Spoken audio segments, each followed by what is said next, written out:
Selamat sore pemirsa, demikian tadi berita pilihan Aini Sore bersama saya Nadia Valeri. Kita akan memulai Aini Sore dengan informasi pertama pemirsa. Hakim Pengadilan Negeri Sampang Aji Prakoso menangis di depan jajaran Komisi 3 DPR RI saat menyampaikan kondisi perekonomian hakim saat ini. Momen ini terjadi di tengah rapat audiensi Komisi 3 DPR bersama Solidaritas Hakim Indonesia di Kompleks Parlemen Senayan, Jakarta pagi tadi.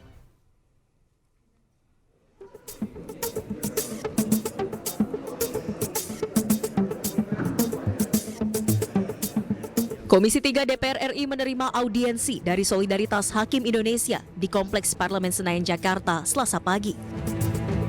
Audiensi digelar untuk mendengarkan keluhan dari Solidaritas Hakim Indonesia tentang kesejahteraan hakim yang terabaikan selama 12 tahun.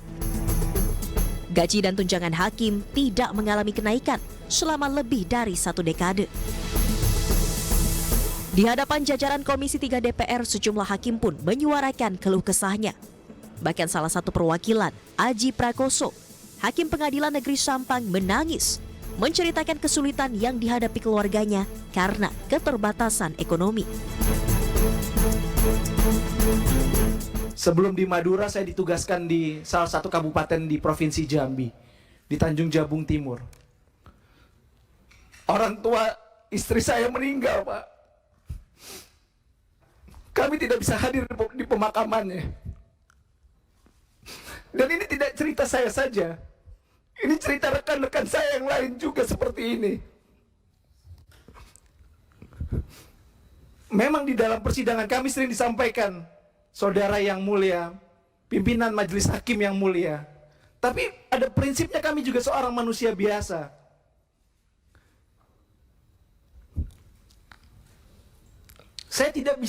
Kami tidak bisa untuk berada di pemakaman orang tua kami. Saya harus menghibur istri saya karena orang tuanya meninggal. Ya, orang tua saya juga. Dan menyampaikan permohonan maaf bahwa kita tidak bisa pulang ke Denpasar pada saat itu.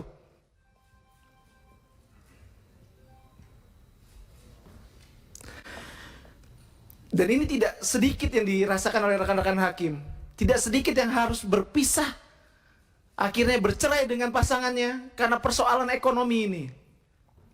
Mungkin yang masyarakat tahu, gaji di atas 10 juta itu sudah sangat besar. Tapi bagaimana dengan, kami sadar ekonomi masyarakat juga tidak sedang baik-baik. Kami tidak ingin minta menjadi kaya raya, tidak. Tidak sama sekali, kami tidak minta kaya raya, tidak. Bahkan dari naskah kebijakan yang kami ajukan, draft perubahan peraturan pemerintah nomor 94 tahun 2012, kami hanya meminta besaran kenaikan 142%. Tidak ada setengahnya dari 300% kenaikan gaji pegawai Kementerian Keuangan. Padahal ancaman terhadap keamanan kami, ancaman terhadap jiwa kami, jiwa keluarga kami, itu nyata di depan mata. Saya pernah menangani perkara pembunuhan, bolak-balik rumah diintai, posisi saya harus nginap di kantor karena harus mendraft putusan. Istri dengan 3 orang anak kecil, tidak punya ART karena keterbatasan ekonomi, menyampaikan, ya, rumah bolak-balik didatangi orang malam-malam, pintunya juga digedor. Ini kondisi nyata. Sebanyak 148 perwakilan hakim dari seluruh wilayah di Indonesia hadir dalam audiensi bersama Komisi 3 DPR RI. Kepada pemerintah, hakim menuntut kenaikan gaji sebanyak 142% setelah tidak adanya peningkatan maupun penyesuaian gaji dan tunjangan hakim selama 12 tahun. Dari Jakarta, tim liputan iNews melaporkan.